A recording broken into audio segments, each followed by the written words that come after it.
ആകാശവാണി നിയമസഭയിൽ ഇന്ന് തയ്യാറാക്കിയത് അനീഷ് ഐലം. ജന്മഭൂമി ലേഖകൻ.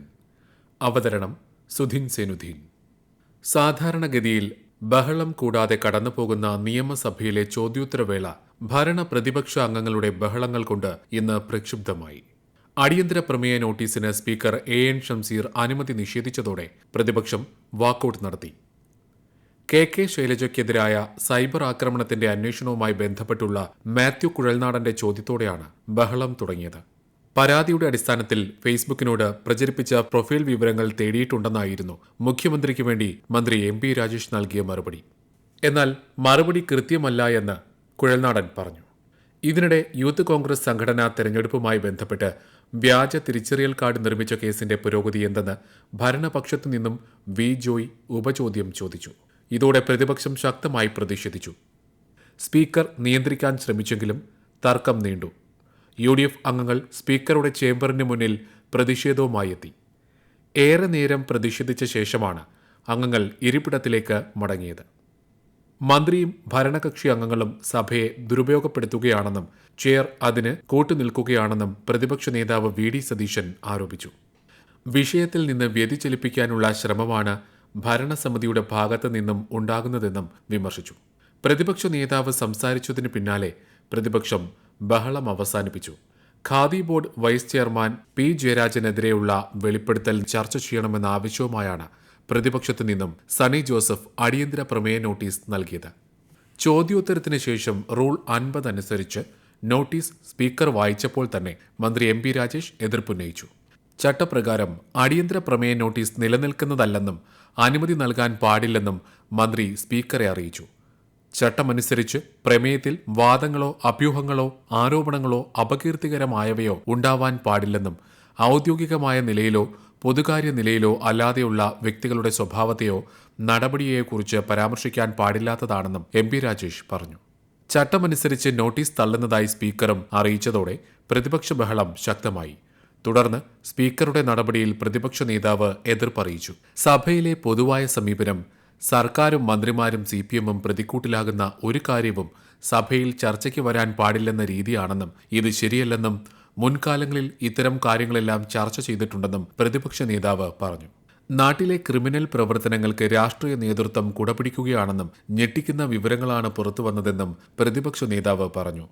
സ്വർണ്ണക്കടത്ത് മുതൽ മയക്കുമരുന്ന് വരെയുള്ള എല്ലാ സംഭവങ്ങളും വെളിപ്പെടുത്തലിൽ ഉണ്ടായെന്നും ചർച്ച ചെയ്യാൻ അനുമതി നൽകാത്തതിൽ പ്രതിഷേധിച്ച് വാക്കൌട്ട് നടത്തുകയാണെന്നും പ്രതിപക്ഷ നേതാവ് അറിയിച്ചു.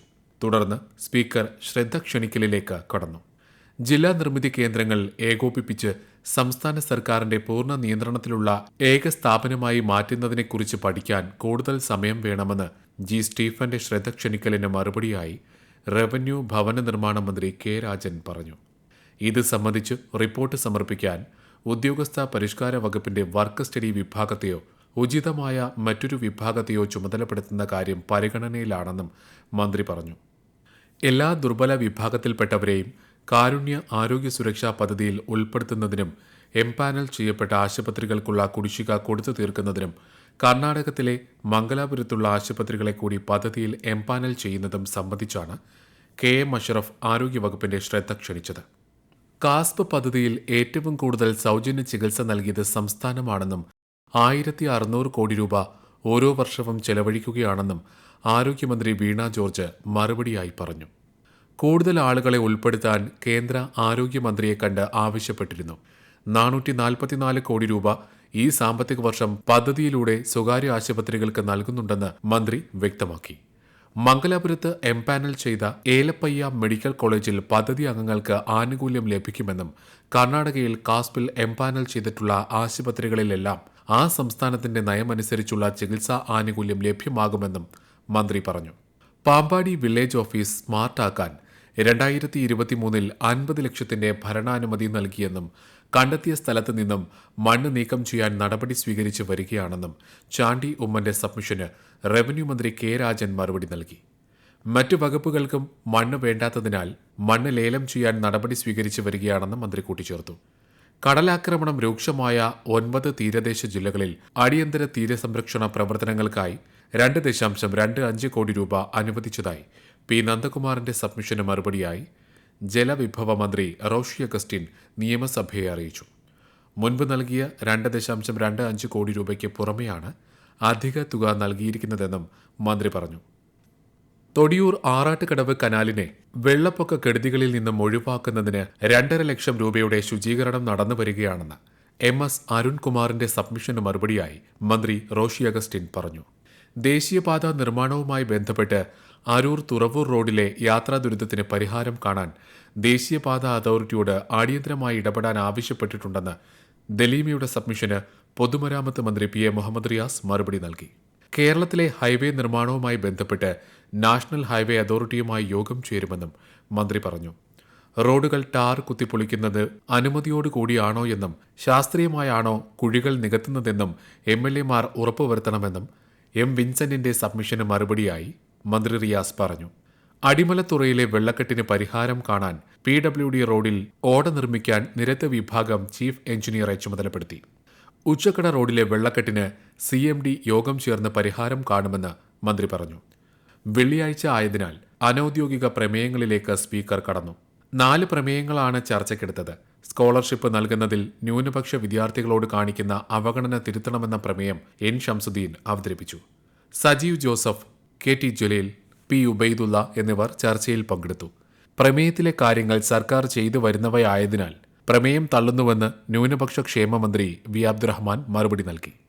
ഭക്ഷ്യ പൊതുവിതരണ മേഖലയിൽ സംസ്ഥാനത്തോടുള്ള വിവേചനം അവസാനിപ്പിക്കണമെന്ന് കേന്ദ്രത്തോട് ആവശ്യപ്പെടുന്ന പ്രമേയം കാനത്തിൽ ജമീല അവതരിപ്പിച്ചു.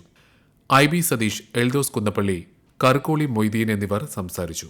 കേന്ദ്ര ഭക്ഷ്യ മന്ത്രാലയത്തെയും പെട്രോളിയം മന്ത്രാലയത്തെയും നിരന്തരം ബന്ധപ്പെട്ട് പ്രശ്നപരിഹാരം കാണുകയാണെന്നും പ്രമേയത്തെ സർക്കാർ അനുകൂലിക്കുന്നില്ലെന്നും ഭക്ഷ്യമന്ത്രി GR അനിൽ മറുപടി നൽകി. തൃശൂർ ജില്ലയിലെ കൊരട്ടിയിൽ എയിംസ് സ്ഥാപിക്കാൻ സത്വര നടപടി വേണമെന്ന പ്രമേയം സനീഷ് കുമാർ ജോസഫ് അവതരിപ്പിച്ചു. TV എബ്രഹാം, സച്ചിൻ ദേവ് എന്നിവർ സംസാരിച്ചു. കോഴിക്കോട് എയിംസിനായി സ്ഥലം ഏറ്റെടുത്ത് നടപടികൾ പുരോഗമിക്കുകയാണെന്ന് ആരോഗ്യമന്ത്രി മറുപടിയിൽ പറഞ്ഞു. ഏറ്റെടുത്ത സ്ഥലം കേന്ദ്ര ആരോഗ്യ മന്ത്രാലയം അംഗീകരിച്ച് കത്ത് നൽകിയിട്ടുണ്ട്.